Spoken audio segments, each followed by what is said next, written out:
November isn't really synonymous with horror movies, but there's a savior. Eli Roth is here with the movie Thanksgiving. But is it worthy of spawning a franchise?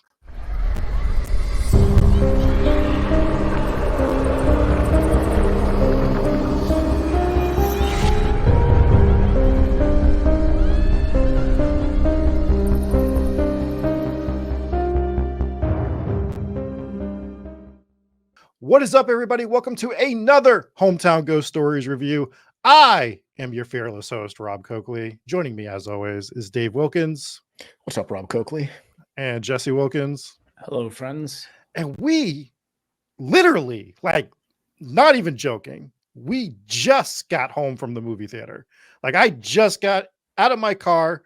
All I did was throw sweatpants on because you don't need to see the bottom half, ladies. Because he went to the movies with no pants on, but he came home, he's like, now it's time to wear pants. If you want to see that, subscribe to the Patreon. We'll start the Hometown Ghost Stories OnlyFans or something. We just bailed Rob out of jail. We just bailed him out, and we're like, what's a good way to lose patrons? Yeah. Yeah. That's been the end game all along. But we went to the movies and we saw Thanksgiving from Eli Roth, and we wanted to get this out a little bit early on YouTube. And it's important to say that the way we're going to do this one is the way that Dave had brought up, which is the way that we covered Evil Dead Rise and maybe a couple other ones. This one, for the first half of this one, we're going to do it spoiler free. It's brand new. We want to give people the chance to go out and see the movie before we go ahead and spoil it. So for now, this one is going to be spoiler free, and then we'll give you a warning when we're going to switch gears, and then we'll spoil the movie and give our full take on it. But for now, we'll jump into a spoiler-free version of this review and talk about what we thought about the movie Thanksgiving. Dave, do you want to give us a synopsis? You can read it twice. You can just do what Jesse did and say the same thing 3 different times. So give us 3 different synopsises. Cool. So in the town of Plymouth, Massachusetts, the 4th Thursday in November is the most celebrated day of the year. The table is set. The festivities have begun. But an uninvited guest has arrived, and this year there will be no leftovers. An axe-wielding maniac terrorizes residents of Plymouth, Massachusetts after a Black Friday riot ends in tragedy, picking off victims one by one. The seemingly random revenge killings soon become part of a larger, sinister plan. So here's a fun fact. This movie was, if you didn't already know, based on a fake movie trailer from one of Quentin Tarantino's Grindhouse movies from 2007. Basically, Quentin Tarantino, he hired a bunch of actual movie directors to shoot. And Robert Rodriguez. Give Robert Rodriguez his due respect. I will, but I do think it was Tarantino's idea to do these movie trailers, but I'm not 100% sure. So for the benefit of the doubt, we'll say Robert Rodriguez and Quentin Tarantino had the idea of doing these fake movie trailers that aired in the actual movie. These were like old 1970s style slashers. They came out in 2007, but that was like the style they went with. So there were these 3 movie trailers that were directed by actual directors. Rob Zombie was one, I believe. Eli Roth was another.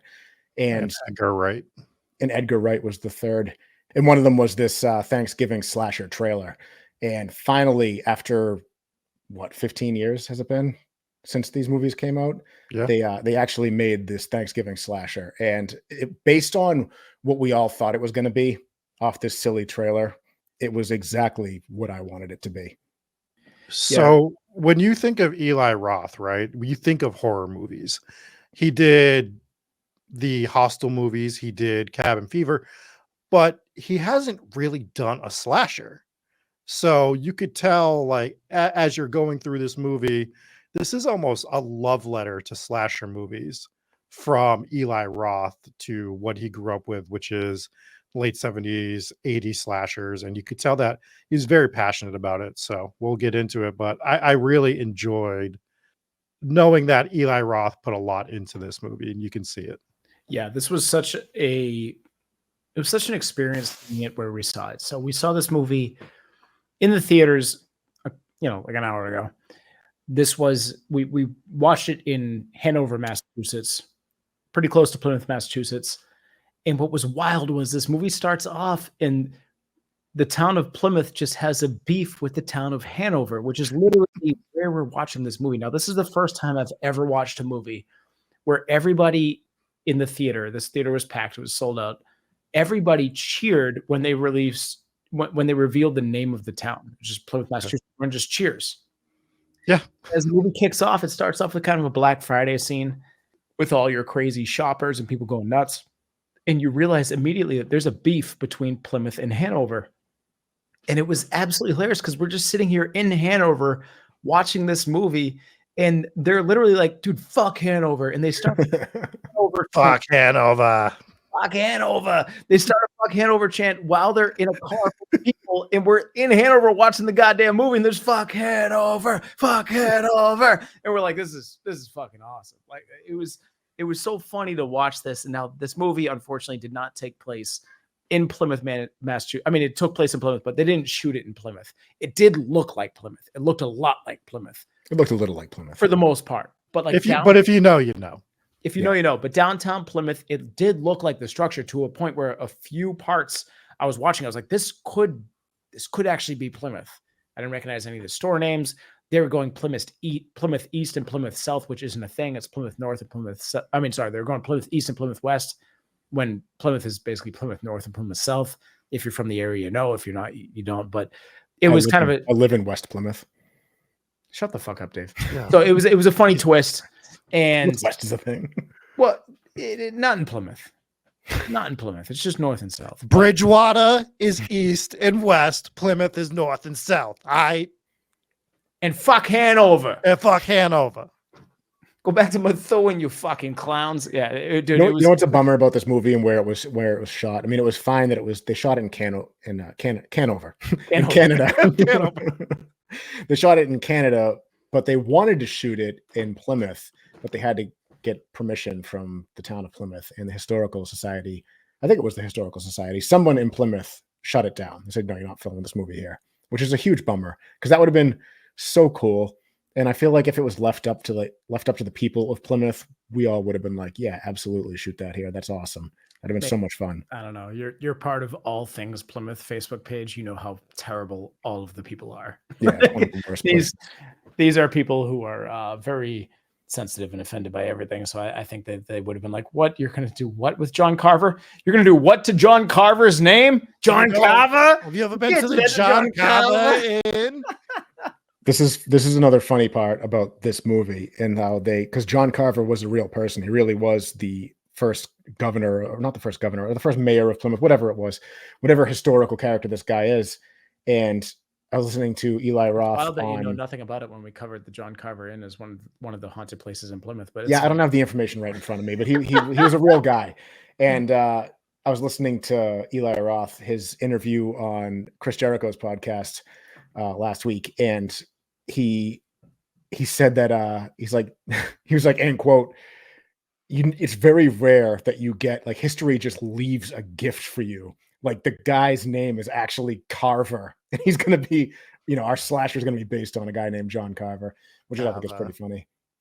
It is a perfect name for the scenario, but it was great watching it in the South Shore of Massachusetts. Because you get people were cheering over the dumbest shit, like things that in any theater anywhere else in the United States, no one's going to cheer over. And it was really cool watching it there. And people are high-fiving strangers in the theaters. Dave was next to the most enthusiastic Plymouth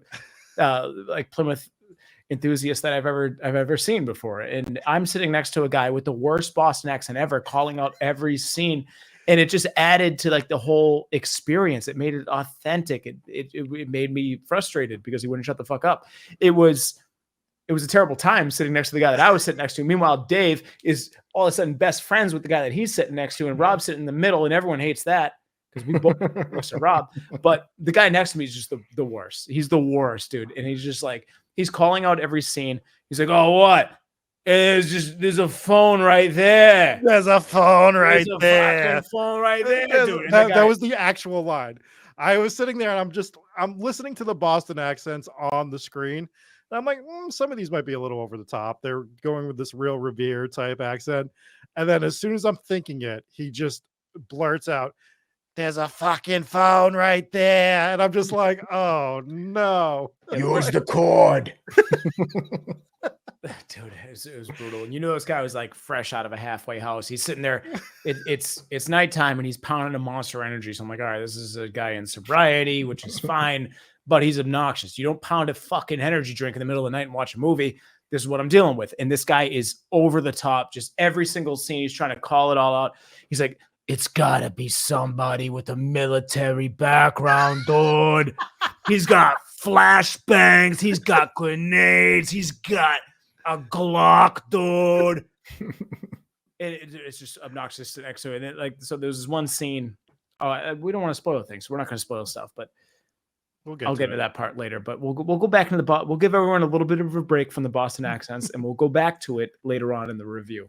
But overall, I mean, this movie started off immediately. You realize that it was like a horror comedy, and we found it especially funny because of the area that we were in. Which is kind of the point where they have a beef with Hanover, which is just it was so perfect that we were watching the movie in Hanover. Like I would have rather been watching this movie in Hanover than in Plymouth, because now it's like we're getting shit on the whole time because of where we're watching this movie. And this movie is particularly shitting on the town of Hanover, which is just hilarious. It was funny. It was funny. I think they were shitting on the town of Hanover because one of the actresses is actually from Hanover. I think that's why they picked that town, which is pretty amusing. But this movie, so I had some not concerns, but I had some thoughts going into it because I didn't know what to expect. So I knew this was going to be a wonky slasher because of how it was advertised in the original trailer from 2007. So I was like, this is going to be a wacky horror movie. It's based on Thanksgiving. It's going to be horror comedy, but also with Eli Roth. And this guy's known for Hostels. This guy's he's got brutal kills. This guy likes extreme horror. So I don't know if it's going to be an extreme horror movie or if it's going to be kind of like just a funny sort of like comic book style gore fest type of thing. And it was kind of neither of those. It was like, I guess you could say it was nothing like Hostel, I would say. So if you're afraid that this is Eli Roth, it's going to be like Hostel, don't be afraid.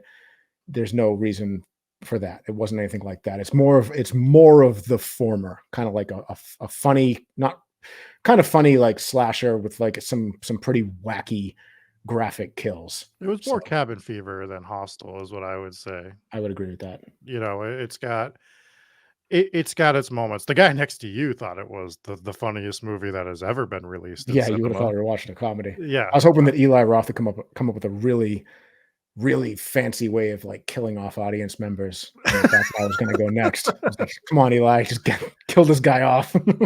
We would have had to fight. We would have had to fight over which guy to kill. Well, you had the guy that thought it was funny, and I had the guy from Weymouth. So I don't know. Worse. But going into this movie, you know that Eli Roth, to your point, you're not going to be disappointed with the kills. Like you're just not going to be, because it is an Eli Roth movie. He is going to do those justice. You're going to get some of the best effects that you're going to get. He's not going to go in there and be like, let's do all CGI for this movie. Never.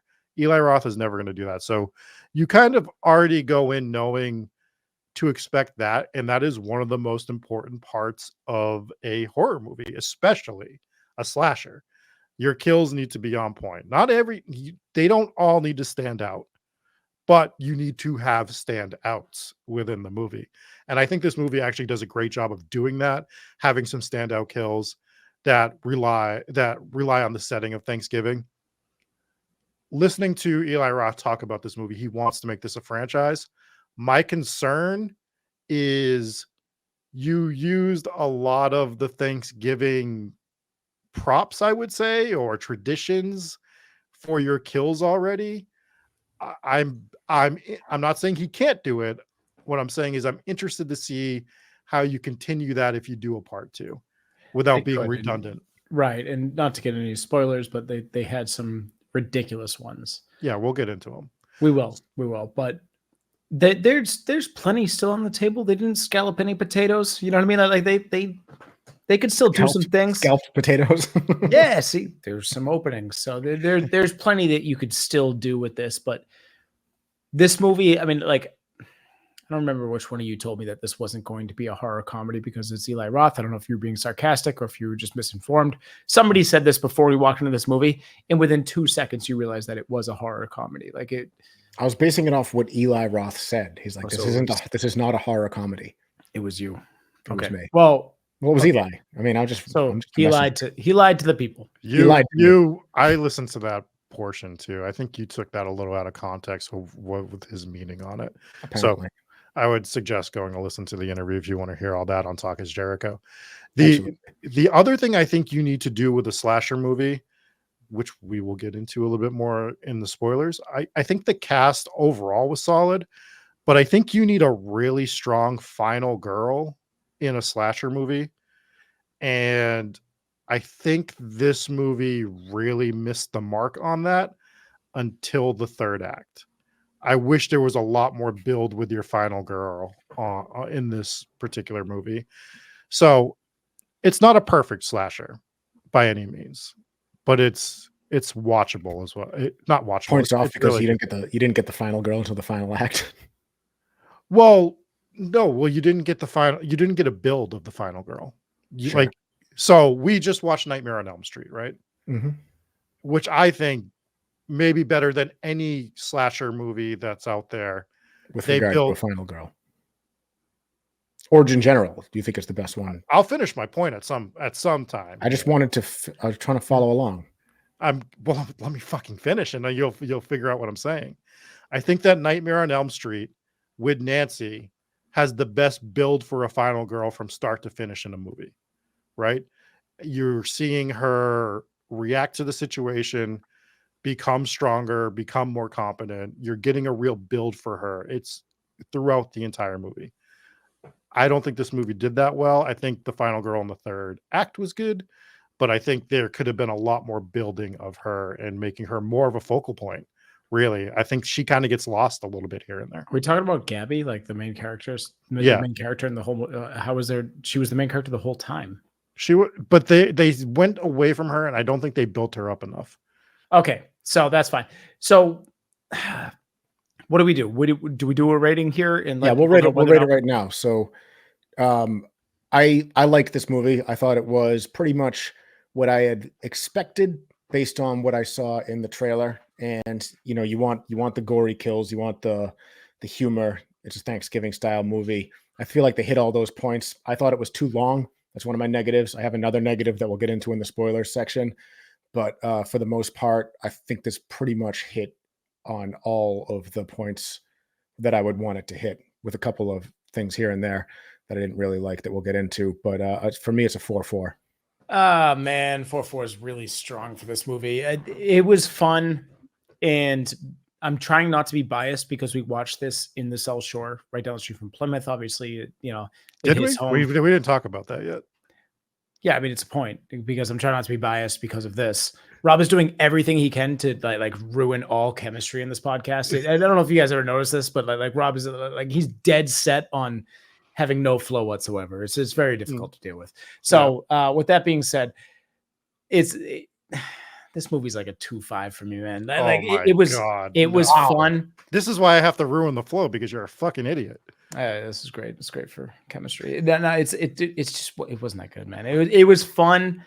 It was fun. The kills were cool. Without spoiling anything, the story was okay. It's just, we got it. 2-5. We'll get into this during the spoiler section. I'm a 4-2 on it. I think it hits a lot of the points that you want in a slasher movie. I have a few gripes here and there. It's nothing overly major, but I think this is a 4-2. It's a slasher. I got what I wanted out of it, and then some. Okay, so I guess this is the point where we get into the part where we will spoil the movie. So for those of you that are waiting to see this movie and waiting to see if it lives up to the 4.4, 4.5, 4.7, whatever bullshit score these guys are giving, or to see if it's a 2.5 kind of shitty movie that was a little bit silly at times, then we'll see where you stand on it. But at this point in the podcast, we are going to ruin this movie. So without further ado, let's hop into it. Yeah, well, you got to start it off. Will you explain your 2.5 a little bit more in depth now that you don't have to worry, you don't have to tiptoe around spoilers? What were you? This is a Thanksgiving movie that was that was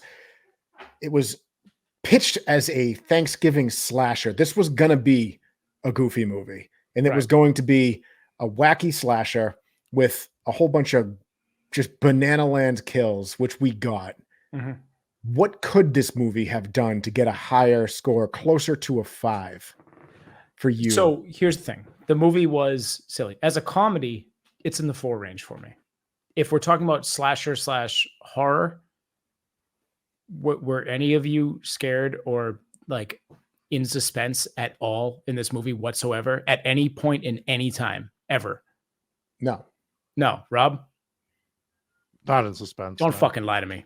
The answer is no. I just said no. Yeah, you danced around it. I was. Can I think for a half? No, a second? you can't think because you don't have to think. You already knew what the answer was. This movie wasn't. Well, they scary. got me with a jump scare at least once. Is why I was a little bit hesitant. Yeah, it got me too. There was one jump scare in the entire movie. This movie was never scary. It was never suspenseful. It was predictable. It was stupid. The ending was dumb. But it was hilarious. It was funny. Well, so I'm I would be. Real quick. I'm going to jump in and say this. It's hard to build suspense because everyone does it to me. So I'm going to do it to you guys real quick.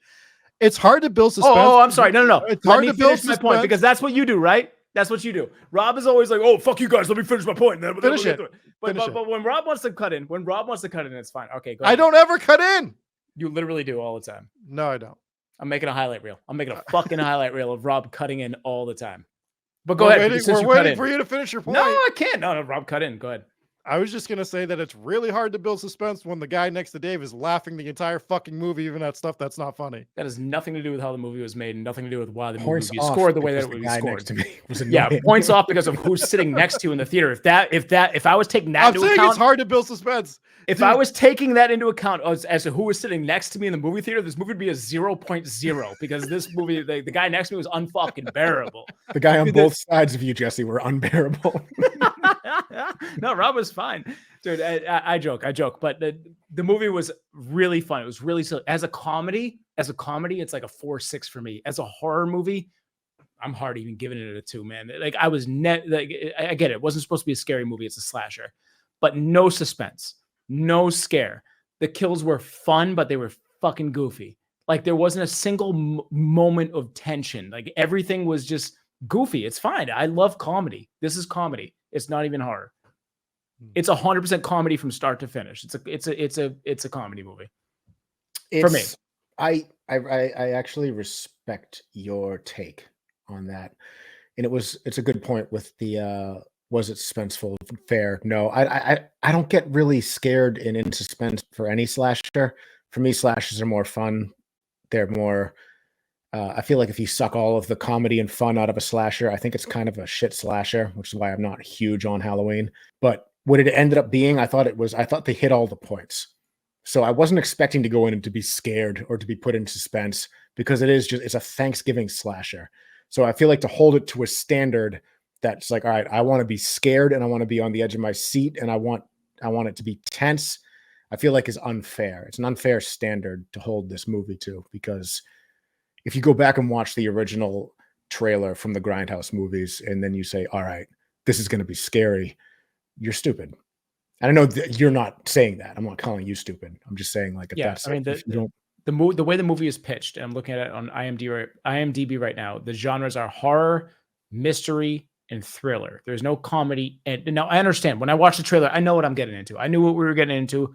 I knew it was going to be horror comedy, despite of what the interviews said, despite what the trailers show, which they didn't really show anything goofy in the trailers. I knew, I was like, there's no way this movie isn't going to be kind of silly. And I'm fine with it, dude. I thought the movie was a lot of fun, but as what it's pitched as on IMDb, which is horror, mystery, thriller, it was none of those 3 things. Maybe a little bit thriller. It wasn't a fucking mystery. It wasn't horror. That's fair. And I do think that Eli Roth was trying to take what it was originally from that Grindhouse trailer, and he wanted to make it less wacky, like it was pitched in that original trailer, and he wanted to make it more like a franchise slasher, more of a serious type movie. And what it ended up being, I think, doesn't really align with what he said he wanted it to be. Well, I'll agree with you to the point, Jesse, that it definitely needed more tension and more fleshed out parts like that. I think they attempted it in a few when he's chasing the woman around the house that he ends up turning into the turkey. I think that was a moment where he was trying to build some tension and stuff. And I don't think it was the worst, but I don't think it didn't hit the way that it was intended to hit, is what I will say. Just go back to your original sentence. What And he did I ended say? up turning into the turkey. Like, yeah. Dude, this movie was a comedy and it's fine. Dude, I enjoyed this movie from start to finish. I do like this movie. For those that are listening, go see this movie. It's a great time, especially if you're from Massachusetts or you're familiar with the area. It makes it that much better. If you're not, it's still fun. It's a fun movie, but it is comedy. It is comedy from start to finish, and it is a crime for IMDb to not list that as one of the genres. The movie is a funny movie. Every kill ends up being kind of funny. Now, some of these kills were great. Some of them were gory. Some of them were pretty vicious. There was at least 2 oh shit moments for me in this movie where I was like, oh, I wasn't fully expecting that, So some of these kills were pretty brutal, and that's what you get with Eli Roth. But I have a impossible time not categorizing this as a funny movie or comedy. I think it was slasher first, comedy second. Like if you watch Tucker and Dale vs. Evil, that's comedy first, slasher second. I feel like these two movies are similar a little bit in the sense that it was just Tucker and Dale was like a lot of comedy, basically. Like, I don't know, dude. I agree with you on Tucker and Dale, but with this movie, tell me, what do you think they were prioritizing? Do you think they were prioritizing funny, or do you think they were prioritizing scary? This movie was built around the kills. Fuck off. This movie was prioritizing funny. Every scene was funny. No. This movie was literally built around the kills. Oh, you guys are out of your mind. Yeah, like the kills were the point, right? They reverse engineered the movie around. Every scene was comedy. Every scene was funny. All of them. How is this not a comedy? The movie is a comedy. It was more comedy than I thought it was going to be. It was more comedy than horror. Did you laugh more or were you scared more? I wasn't scared because it wasn't the entire movie. The whole movie was comedy. We'll move off this point because I'm repeating myself, but this was not a horror movie. It was based on, so the movie was based around the kills, and the kills were just supposed to be so off the wall that you laugh. But I don't think it was comedy first. I think it was slasher first, gore first, and extreme kills first. And there's no way to make up these kills. There's no way for it not to have like a comic sort of feel, like comic book. They turned a woman into a turkey by cooking her in an oven. That's pretty dark. How the fuck do you make a turkey, Dave? You deep fry it? No, you don't. Yeah. You don't have time for that. Here's the thing. Here's what happened is Eli Roth wanted to make a slasher movie that he grew up watching, right? And you just can't make a slasher movie from the 80s today in the same style because it's always going to come off silly. So what he did was he played that up a bit while making the kills as extreme as he could, right? So he does both because you can't make a Friday the 13th or a Halloween or any of them in the same vein as they came in the 80s. And we've seen it. We've seen them try to reboot these movies, and some are okay. Most end up just being childish and silly because you can't capture that moment in time. It's why you can't redo these Frankenstein movies and stuff to the effect that they were in the 30s. It just happens. Sometimes we just grow as like a society and different things become scary to different people, right? If you're going to do a slasher movie that's scary, it has to be realism almost. You can't put a fucking mask on the guy right now. It has to be like a real guy, and it has to be real brutal and real violent, almost like some of the stuff Rob Zombie did, right? Like to that effect. So I get what Eli Roth was doing here. He like I said in the beginning, he was making a love letter to the movies that he grew up watching in the 80s, these slasher movies that he made in the 80s, that were made in the 80s. But in order to do it, you do have to lean comedy with it a little bit. And I was okay. Maybe too much comedy to your point, Jesse. I'm not going to deny that. I do think you could have built more tension throughout this. And I think he has tension scenes in this when they're in the high school and the phone's ringing in the dumpster. It's just because everything else was so funny that you're having a hard time transitioning from some of the comedic elements to the tension building moments. You know what I mean? So I think I can see your point. I think it's there. I I just think it needs to be tweaked a little bit if it were me, but I still had a lot of fun with this movie. I did. I think if you take this, fun. take the theater out of it, right? Or just take the people out of the theater. And I know this is kind of what Eli Roth wanted. He wanted just take Rob out of the theater. He wanted the theater reactions. Like you need to see this in the theater because you want to hear everybody else around you just scream and go, "Oh my God," when these kills happen. But if you take all the people out and all the reactions, and you're sitting there watching this movie by yourself, there are some funny parts to it, but these kills were pretty dark. Some of them were like goofy a little bit, but if you think about it, right, he cooked the lady in the oven. That's dark. And he served her up on the table, and she was shaped like a turkey, beheaded, right? That's it's got a comical look to it. Like the optics are kind of funny that she's like shaped like a turkey. But her husband is sitting right there, gagged, and he cuts a sliver of her thigh off and goes to feed it to him, and he pukes through the gag. That felt more like hostile to me than it did than a goofy slap than Tucker and Dale. It was so funny. Like that's the thing that like it has the funny, but dude, that's a really dark scene. And it's not though, because it wasn't dark. Like I understand the concept is dark. When we explain that and people are listening, like, oh my God, that's so dark. When you watch this movie, it's something out of Looney Tunes. It's Looney Tunes, dude. It's Bugs Bunny serving up, like Terror Tunes. Terror Tunes, sure. But dude, Eric, I can't take Rick Hoffman seriously with his mustache. So it's like whenever you have him in a movie, like it's just goofy. Who? The Thomas Wright or whatever. Rick Hoffman played Thomas Wright, the guy with the mustache in the movie, husband. Yeah, he's from. You can't take him seriously. The turkey scene from Suits. You cannot sit here and lie to me and say that was at all disturbing. And okay, out of 100, how much hilarious and how much disturbing? Dude, I don't know. I watched because if you're not 99 to 1 here, you're lying to me.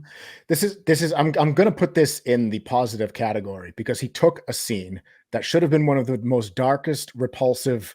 Everybody run from the theater screaming to everybody just laughing and like that's hilarious. This is a comedy. I do have a question. This is Ace Ventura shit. Like it was funny. It was enjoyable. It was funny, but this was not disturbing. The kills in Ace Ventura are really good.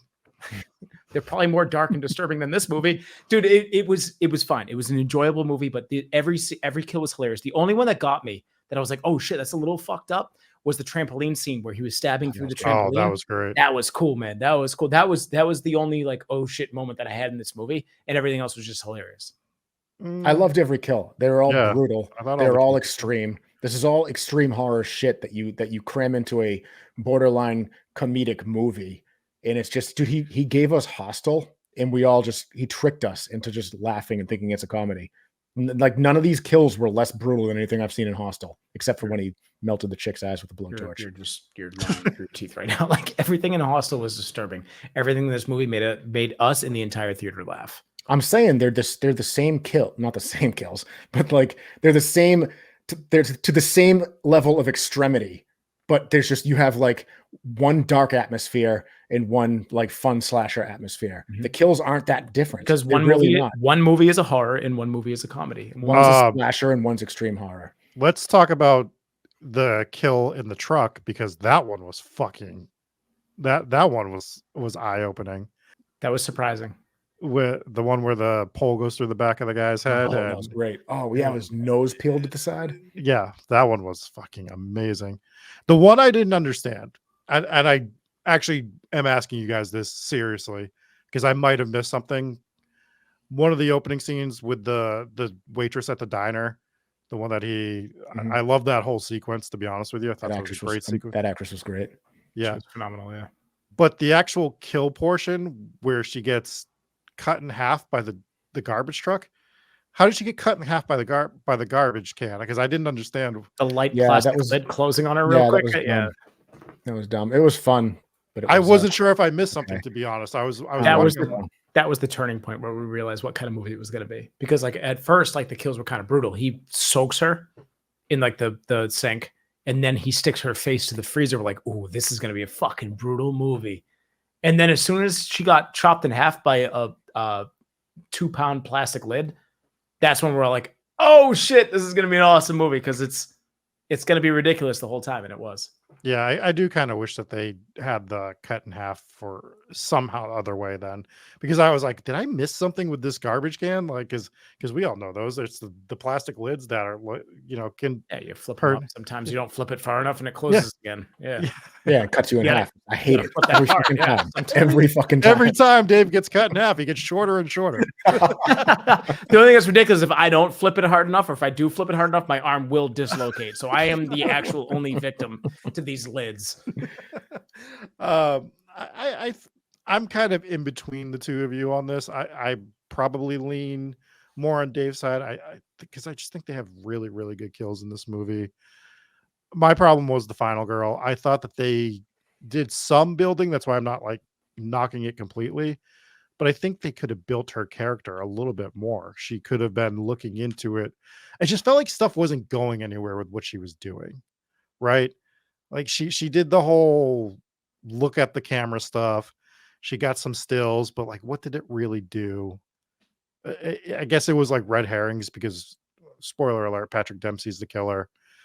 Maybe that's what they were doing. I don't know. I felt she could have been a little bit stronger throughout the movie, built a Yeah, it little bit was lazy. stronger. I thought I profiled the killer. I thought I had it dead on that it was going to be this guy who was played by Chris Sanford. It was Doug, who was the security guard, who in the first scene on Black Friday, he was getting crushed by the door and everyone's just filming him, watching him die. And then as the movie was going, it was like you were all there that night. I was like, oh, that's the perfect killer. It was the guy from the opening scene that everyone just wanted to film while he was dying. This would have been a great killer. He's getting revenge on all the people that didn't help him as he was getting trampled and killed on Black Friday. Didn't end up being him, and I thought they blew it there. But the best character in the entire movie was Yulia's father, who was like the Russian guy. Julia. Oh man! And this is also like one of the best kills. Now they blew it because the kill should have been they took the corn on the cob holders, whatever you call those, like the two I prong think that is what you call them. things that you put on the ends of the corn of the cob, right? And they just stick that into her ears, which is the perfect Thanksgiving killing. But the best scene in the entire movie was previous to that. So her father, who all of a sudden is just this Russian mobster out of nowhere, out of fucking nowhere, this Russian mobster, like, wait, what? This has nothing to do with the movie. He just goes, we go to Florida. Get in the Mercedes. And then he's talking about his own car. And he literally says, get in the Mercedes. And I don't know why. That's going to stick with me forever. It's just, it was so, get in Mercedes. And You're gonna say that to your kids every time you go anywhere. if I had a fucking Mercedes, that's what if I spend that much money on a car, I'm going to say it to the kids. Get in the Mercedes. We go now to Florida. Jesse's gonna buy a Mercedes now just so that he can say this. Just so I can do that. Yeah. Yeah, I'll cancel my next trip to London or Greece or whatever it is. Yeah, next traveling trip I'll cancel just to buy Mercedes, just to say, get in Mercedes, we go to school. Every time we go to do an investigation and have to rent a car, it's gonna have to be, we want Mercedes. We get Mercedes, we go to haunted house. Get in Mercedes. My second negative in this movie that I alluded to in the spoiler-free portion that I said I'd get to, I'm going to get to now. I was very disappointed with who the killer was. I thought that was really just disappointing. And Rob leaned over to me probably 10 minutes before they revealed the killer. He's like, do you think it's going to be the cop? I was like, no chance. It would have been too cookie cutter. They did it in Scream 6 earlier this year. Literally the same fucking, there's no chance they do it. And they fucking, not only that, the actor looks like the same guy. It kind of looks the same, but granted, Patrick Dempsey did a lot better in this role than Dermot Mulroney did. And Patrick Dempsey actually did a pretty good Boston accent. Now, most people don't really know. It's authentic. Okay, that's why. All right, because so most people who watch these Boston movies, they don't really know the difference between a good Boston accent and a Alec Baldwin Boston accent. But so he knows. So what? Is he from He's from Maine. From fucking Methuen, dude. Right, from Maine. Okay, so he's experienced it enough where he knows. So yeah, credit to him for that accent in the movie. Most of the Boston accents in this movie weren't too cringy. Like this is a tough one. I don't know if you guys ever watched like was it Hubie Halloween? It was like Adam Sandler's really bad Halloween movie. But all of the Boston accents in that one were the worst things I've ever heard in my fucking life, and it was like unwatchable because of it. So Eli Roth took a page out of Ben Affleck's book with this movie. When Ben Affleck directed The Town, he's like, I want only authentic Boston accents. So he literally picked people who weren't actors that were just like authentic, like people who worked in bars that you walk in, they're like, "What can I get for you?" Yeah, just absolute fucking trash bags. Yeah. We don't have any 40 ounces. But he's basically just found actual people that have the authentic New England accent, and he cast them for this. You want a fucking mango, dude? We don't have mangoes at Brothers Supermarket. Yeah, I know what that is. The one thing that drove me nuts was no, he was actually pretty good in this movie, but it was Tim Dillon. And this is the guy that looked like Chris Farley and he acted like Chris Farley. And I was like, it's too much Chris Farley. Too much Chris Farley, dude. And I was like, you're doing a little too much to try to be Chris Farley in this movie. That kind of drove me nuts. And what was funny is at the party, you had the kids out front and they're telling the kids off. And my favorite part of this is Alexander Elliott, this poor dude. His role in IMDb is kid at party. Didn't get a name. He's not kid at the party. He's just kid at party. That's what IMDb credited him as. Thanks, IMDb. Yes, you nailed it. Thanks for the effort. But overall, acting was pretty good in this movie. It was obviously shot really well. Clearly had a budget. Music was fine. It was your regular horror movie. It just. I mean, to me, the reason I gave it such a low score is it just isn't a horror movie. It's just comedy, and it was enjoyable. I loved it. I thought it was a good time. I had fun seeing it, but yeah, that's why it gets a lower score for me. Any other kills stick out for you guys? Because we're going to talk about these movies. The trampoline one was phenomenal. Was great. I forgot about the one in the truck. That was a great one. The truck. That was great. That was one of the ones that made me actually, I think, audibly react. I will say the decapitation one where it's the clown costume. They showed this like evil clown in the parade, and I'm just sitting there. I'm thinking, what's your worst nightmare? is all I'm thinking. I'm also, and while I'm thinking, what's your worst nightmare, or welcome to your worst nightmare, I'm thinking, why is there an evil clown in the Plymouth parade? I just didn't understand it. And then he just cuts this dude's head off out of nowhere. It's like, oh, that's why that evil clown's there.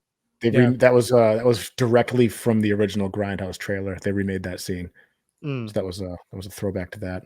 I actually like that scene. Yeah, that was pretty good. But I think they made the killer obvious when he was laying on the ground. When he was, it felt like Saw. Like the original Saw.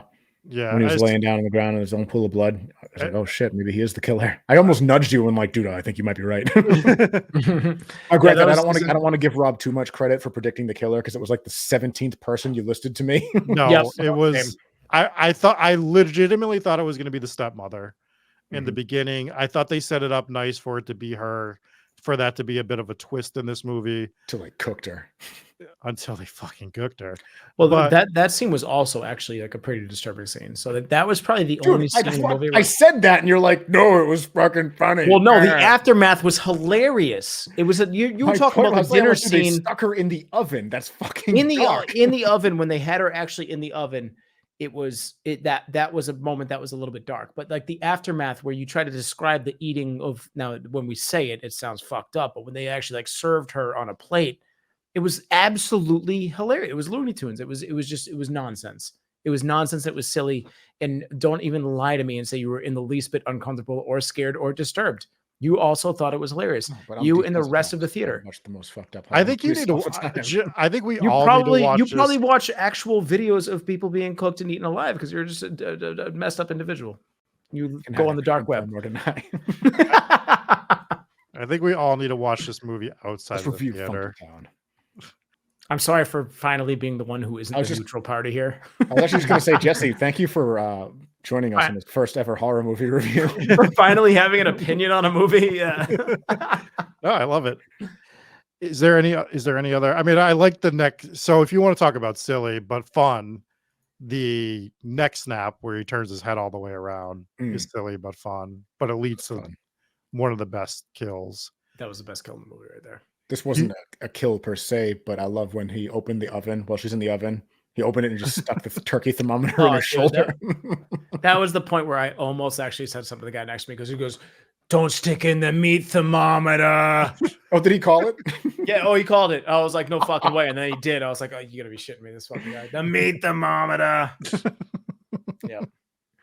So I think that we get these good kills here. I enjoyed it. I mean, some of the opening the opening kills were good too. Not even from the killer during the Oh yeah. during the big scene Yeah, that is the Black catalyst. Friday thing. Yeah, I mean, but they did set the bar early, where like the first guy just kind of like walks into the door and just gets his throat slit, but he's kind of just staggering around, and they're all just going for what was it? The waffle irons. The waffle But it set the bar. You knew what you were getting into at that point. It is. I know I was kind of shit on this movie, but it is a fun movie, man. Go see this movie. People are just bleeding from the neck, stumbling over and grabbing their waffle iron. And just Yeah, like the one bleeding. guy was dying with the waffle iron in his arms. Like that was his like final wish. Was like, at least I got my waffle iron. Then some scumbag trash bag from Quincy goes over and just fucking takes it from his hands. It's like, and these are our people. This is what they would do. These are our people. These are our people. This is the South Shore, baby. Welcome to Quincy. Welcome to Boston. Somebody needs this waffle iron. He's dead. I don't know why it has to stay in his hands. That Black Friday video wasn't even that far off from what Black Friday was before like Amazon took over. Yeah. It was Funny really how quickly pretty much that that changed. crazy. I also like it's not that a big Black deal anymore. Friday is just every day now. It just doesn't matter. It's Black Friday savings for the entire month of November all of a sudden. Yeah, they have to every once in a while. You got to be like 50% off. That They're way trying prices to- seem like they're regular again. They're trying to prevent this from happening. That's what they're doing. Is trying to prevent people from dying on Black Friday. So I love that Target just got caught. They have a buy two get one free video game sale, but they jacked all the video game prices back up. way to go, Target. Perfect. Nice job. Anyways, Allegedly. Yeah, allegedly. I think that'll pretty much do it, gentlemen. Anything else? So that's going to do it for our review of Thanksgiving. Jesse with a 2.5. Very passionate. Thank you for bringing the passion, Jesse. You sold it. At least you sold your 2.5. Yeah, you pounded the table vigorously with your drumstick in hand, and we salute you for that. With the same point over and over again. It's a fucking comedy. It's not horror, okay? It's comedy. Great movie, though. I had a great time. Go see the movie. It is a good time. Highly recommend. All right. Me and Dave like it a lot better. Eli Roth, please come on the show at some point and talk about Ghost, and we'll make sure that Jesse is sick that day. And your next comedy movie, Eli. We love this comedy movie. It's Yeah, good. we actually need to be extras in Thanksgiving too, is what I think needs to happen. Just actually shoot it in Plymouth, and Dave will be right there. I am an authentic Plymouthite. It's Plymouthtonian from what I've heard. Yes, It's actually pronounced piece of shit. That's